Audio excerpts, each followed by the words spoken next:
Hello everybody and welcome back to another episode here on the Hermitcraft Amplified server, and I have some good news, some very good news. The villagers down below are farming. Yes, that's right.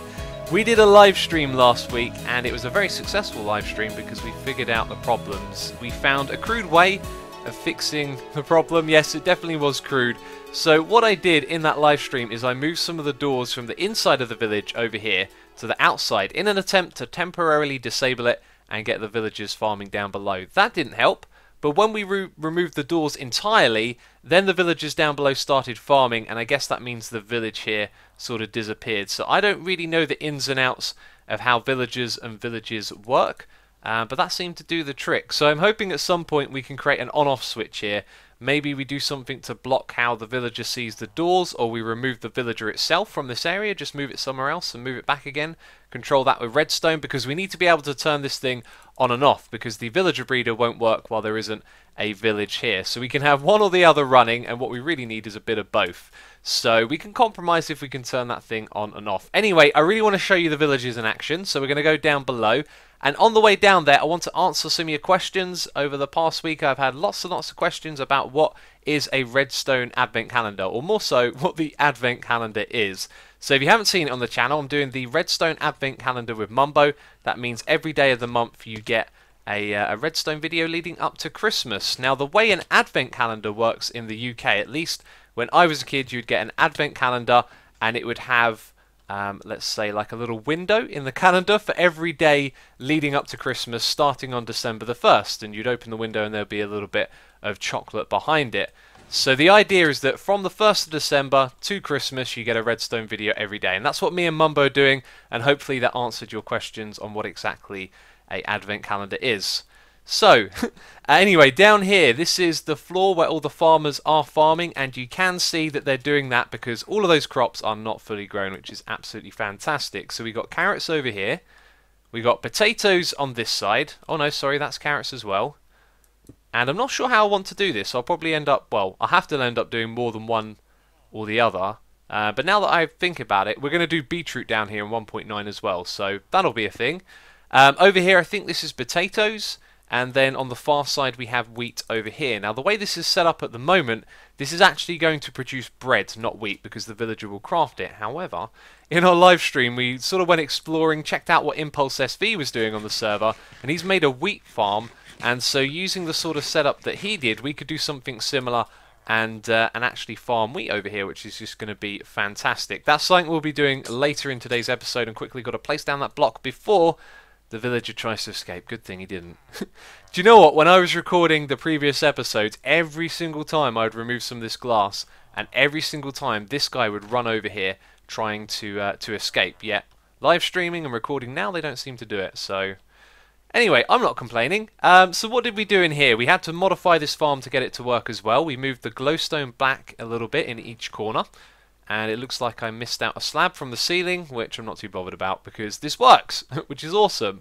And doing so, what we did is we made the light level a lot lower over here. You can see it's light level 7, and this means that this guy is going to try and plant crops here, and then the string above it is going to update the crops, and they're going to pop out of the ground because the light level isn't enough. So this brings him right next to the other villager, and then he throws the bread that he's crafted at the villager, and it lands in the water and it goes into our storage system that we built in the last episode. So because of this light level thing and moving the glowstone around, so there you go, you can see it popped off of the ground.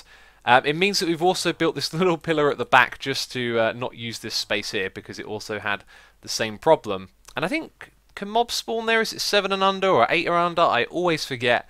I think they might technically be able to spawn there. That doesn't sound right though, because you wouldn't want a zombie spawning in your villager farm, of course. Anyway, this thing is working, and in order to get this guy to farm wheat and not bread, what we need to do is fill his inventory with seeds, which might be a little bit tricky. We might require a new villager, and once we've done that, we can then run some hopper minecarts underneath to pick up all of the wheat, because this guy, his inventory is going to be full of seeds, so he won't pick it up, and then when he plants down the seeds, there'll already be some on the ground for him to continuously fill it up. So that'll be a way to farm wheat from this guy. So anyway, that's our kind of project for this episode at the moment, as well as perhaps doing some more trading and figuring some other things out here and there. What I want to do right now though is go and check on this area down here, because we should have a fair amount of drops building up. So let's have a look. I say that, actually we probably don't. Yeah, it's definitely more than when we last checked on the live stream. It just occurred to me that since the stream I haven't really done anything. And by the way, that one was empty in the stream. I've got a feeling there might be a problem with the water stream. So I've got my Depth Strider boots on, and that's going to make things difficult and awkward. So let's try an Ender Pearl. Let's try not to use... Oh, this doesn't look good, does it? Too many, because then I've got to use them on the way back as well, right? Yeah, this is a bad idea all around, I'm going to say it. But I'll be able to make my way out of here. So I don't know what's going on. Maybe there's something wrong up here. Yes, this was a very bad idea. Well, I thought there would be nothing for me to do but hit this guy because we were in a hole together, but I could actually break the blocks around it, which was a stroke of good fortune if ever you needed one. And let's pop down below to the same one. I don't want to lose track of which one it is.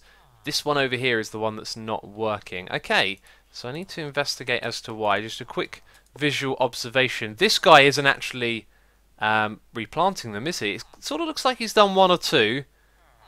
But no, the field is mainly grown, and he's looking up. I reckon it's got something to do with the breeder that's up there. So this one might be out of action, which is a little bit unfortunate. So maybe, I think this one over here was carrots, or were they both potatoes? We'll have to swap one of those over to carrots. So we'd have potato, carrot, and wheat for now.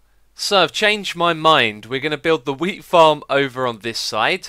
And that is the elevator for reference. This was the wheat farm we were talking about a moment ago. So this one will probably be changed to a potato farm, and the reason I decided to move it over to this one is because we've got those water streams going underneath. So if we were to convert that one, we'd have a water stream flowing from over here, which we'd have to probably move or put somewhere else, something like that. And so I figured, hey, if we change this one over here, then we can just reduce the water stream a little bit and dump the items into it at another point.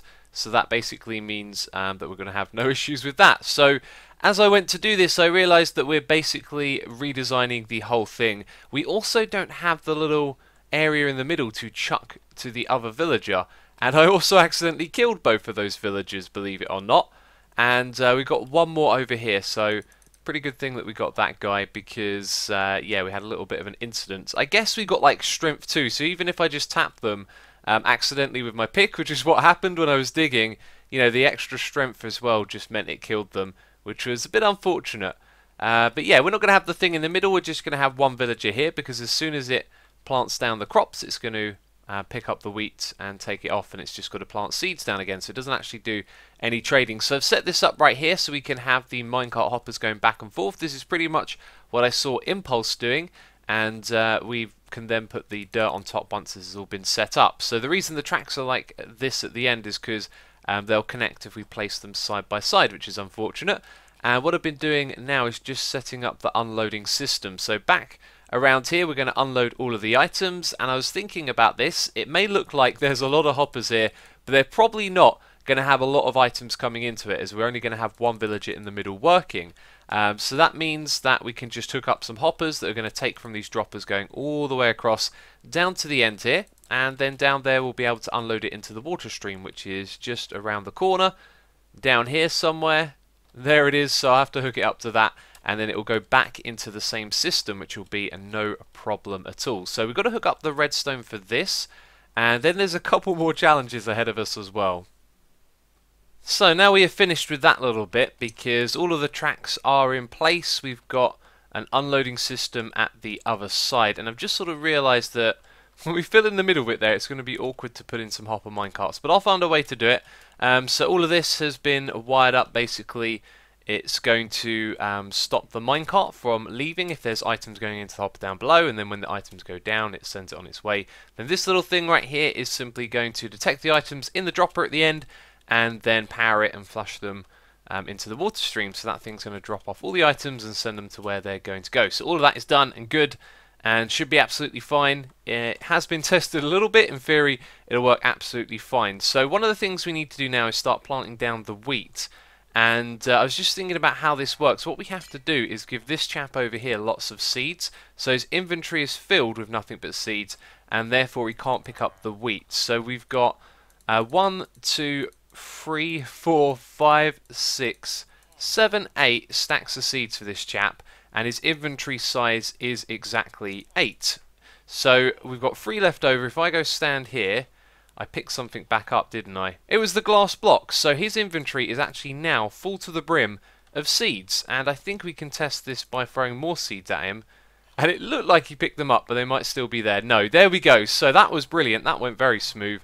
That guy now has 8. That makes him perfect for farming in this area over here, because if his inventory is full, like all 8 slots are, then he's never going to pick up the wheat. It's really cool how that works. Anyway, there's a little bit of a problem here that I had a thought about, and I think the best way to do this is with floating water. Now that might sound a little bit strange, but basically water can knock out the rails that we have here, and we need to hydrate the soil that's going to be above. The problem is it needs to be exactly 1 block above, which means we could either hydrate from the sides over here, but that wouldn't reach the middle, or we have to hydrate from here. So if we were to have a block underneath, like where the rail is, that would probably make the arrangement of the rails really awkward and probably impossible to reach like every single block. So I decided what we would try and do is use ice and melt it, and hopefully keep it that way. I've got to think about how we go about doing this. We've got enough light from below, from those lamps, to melt this. So because the soil is going to be unhydrated, let's also just fill in a little path so we can sort of walk over here. I'm going to surround this entirely, but I think the only 4 blocks we need to focus on are these 4 right here, because they're adjacent to the block in the middle. So because it's not hydrated, it can do that and become dirt again, but if we plant seeds on it, it shouldn't go back unless I like walk over it or jump on it. So if we put some ice in the middle here and then a carpet on top, now when I want to do the blocks on the corners. I know that they're not going to provide an update, but I want to do it now anyway. So when that ice melts, if something provides it with an update, it will then drop onto the rails below and basically spread and break all of this, which would be really annoying, but nothing should, in theory, update it, because once it's water, it will stay hydrated if there's crops there or not, which means the villager can pick up the crops and plant them down again. But the crops are actually this block right here, if you have a look at the hitbox, so nothing changes with the one below, and therefore I think we can get away with that, and that would be pretty cool actually, because it means you can have, you know, water directly above the rails without breaking them. So I've got to be extremely careful, like walking around here, not to jump up and down on this and to take it seriously. But if we do that for each 4 of these and wait for them to hydrate, then I think it's going to cover the entire floor, which means we can then fill it all in with dirt, turn it into farmland, and then this farm is ready to go.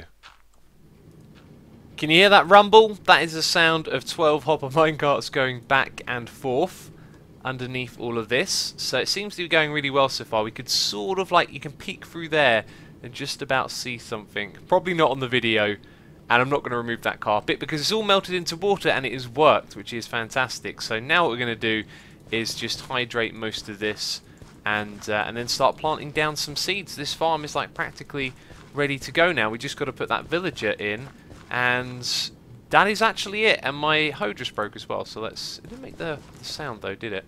So let's keep doing this. Anyway, I'm going to hydrate most of this. We're going to put a little bit of a track, which I don't have on me, just coming into this room so we can bring the guy over here and then put him to work. So yeah, a few more minutes and this thing should be up and running.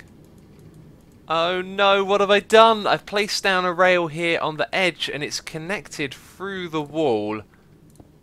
I'm hoping this will be a quick fix. I think it... Oh, we have got unlucky here. Yes, it will be a quick fix. But why did it connect up? I think the hopper just took our rail. That was a powered rail there, so why would it have... Maybe it didn't actually turn to the side. I don't know what was going on there. Right, let's put that back. Bam. Awesome. We don't have to reconfigure everything. The one behind it seems to be fine. Okay, this should be easily avoidable now. So what we want to do is, I guess, that block needs to go there. Just put them like that. That should... I'm going to play it extra safe and go with it like that. There we go. Okay, that was almost a disaster. Okay, moment of truth. I'm not expecting this to work instantly, although he's looking at the crops. He's checking it out. He's sussing out the situation. Yes, this looks like a farm. A farm that I'm going to farm and look after, right? Right?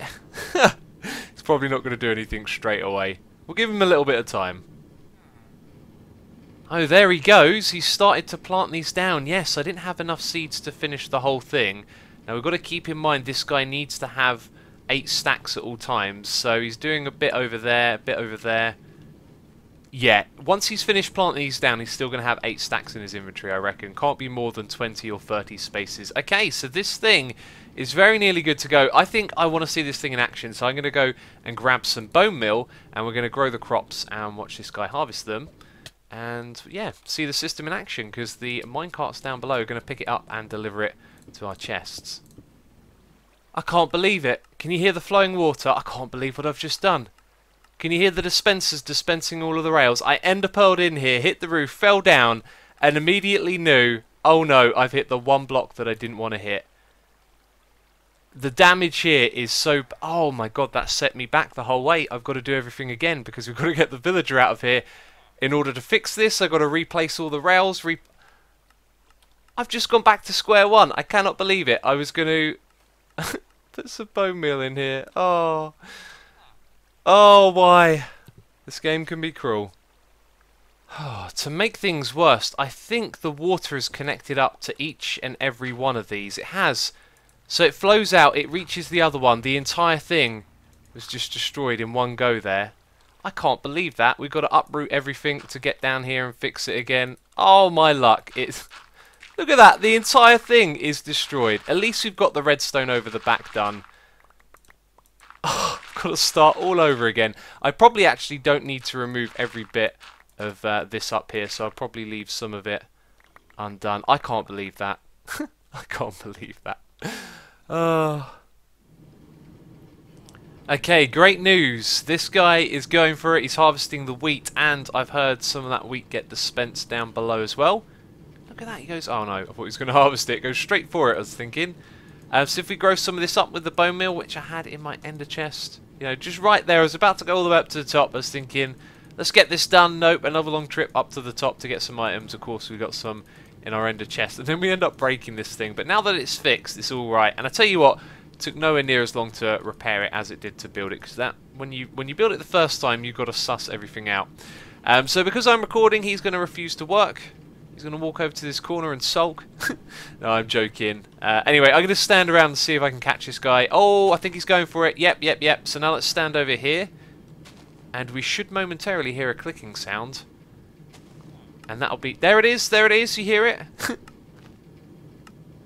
And there you go. So it clicked a few times. It's not too frequent, but that's the hoppers going along and picking up the wheat and then it making its way through the system and getting dispensed. So we're going to ender pearl out of here. We're never going to ender pearl back in.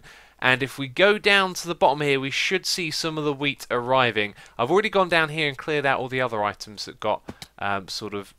Did I just see a little bit of wheat sort of on top of a block there? Probably not. There you go, there's the wheat, yes. So these items need clearing out, but the wheat is coming through. And that's it, we've did it. So, or we've done it at least. So we've got bread in that one, which we're going to dismantle and turn into, I think, potato, because we've got carrots going on over here. Look at that, loads of carrots coming through. And then this one at the end is going to be a dud one that doesn't really do anything. So I'm now tidying up the place and putting all the finishing touches on everything with this floor, even though that farm over there doesn't work. So I've tidied up my chests, and then over here I've decided to swap this one over to potatoes. So then we've got wheat, potatoes and carrots, and I've just realised this guy's probably got loads of seeds in his inventory, so I'm going to have to follow him around removing the seeds that he plants down until he's got none left, which may or may not be an easy thing. At the moment he seems set on placing down seeds, but sometimes he gets distracted and then goes and looks at this chap over here. But since he's been placing them down, he's been doing nothing but that, so I'm hoping that he'll simply place them until he's got none left, and then I'll leave him in the room for a while, because we don't want this getting messed up. If I start putting down potatoes, I imagine he'll end up growing both of them in here, which is not what we want. So just going to have to follow this guy around and break all his seeds for a while. So that flashing carrot is a very good thing, because it means that items are getting taken from this chest and put into the hopper down below. So carrots can now get moved over to our trading area, which we can trade with farmers. So it's one of those hopper minecarts right there, and the items are coming from up here. So this thing should be full of carrots. There you go. Then when it's done unloading, it's going to leave. In fact, let's simulate that. bam, off it goes at the speed of light. Can barely keep up with it. All the way down here and back round to the bottom. This thing looks awesome, even though it's like in a horrible cave built of cobblestone and stone and andesite and all sorts of blocks. Yes, so then it comes back down to here and it starts getting loaded back up again, and then when it's got enough items in there to make the signal strength go all the way around, it'll get sent off again. So I'm pretty sure you're familiar with how that works, and that means that all of these have now been hooked up with the exception of the one at the end, because that one doesn't work, and that's something we're going to have to work on soon. And I got all this bread as well. So that villager who was planting seeds basically finished planting them, then didn't do anything for ages, and so we swapped it over to a potato farm. It looks like those potatoes still haven't fully grown, but there you go. So next episode, or whenever we're next working on the base, I reckon that this place right here will be where we go. We're going to start work on the 4th floor very soon, and then there's only going to be one other floor below this one as well. To think we have actually gotten through a large part of our underground base now, which is really cool. And I'm looking forward to it. This next floor is going to be fun. Going to put some cow farms, some pig farms and things like that on this floor. But anyway, that's going to be it from me of this episode. As always, do hope you have enjoyed it. If you have, leave a like on the video. As always, thank you so much for your support, and I'll catch you in the next episode. Bye bye.